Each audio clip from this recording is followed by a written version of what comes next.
नमस्कार. अमेरिकेत सध्या आयात शुल्क म्हणजे टॅरिफ्स इतके वाढले आहेत की की ते थेट 1930च्या महामंदीच्या काळातल्या पातळीवर पोहोचले आहेत असं म्हणतात. हो, अगदी. हे आकडेच खरं तर धक्कादायक आहेत. पण यामागे एक मोठा कायदेशीर पेचही अडकलाय आणि त्याचे परिणाम सर्वसामान्य लोकांच्या खिशापर्यंत पोचलेत. बरोबर.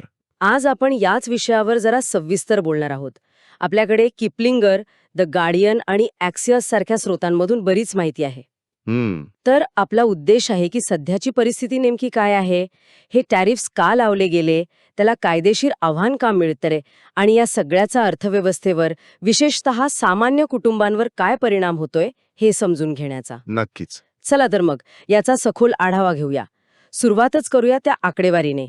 अमेरिकेत सध्या सरासरी टॅरिफ दर 18.6% आहे असं सांगितलं जातंय. हो. ऐकायला कदाचित हा आकडा खूप मोठा वाटणार नाही.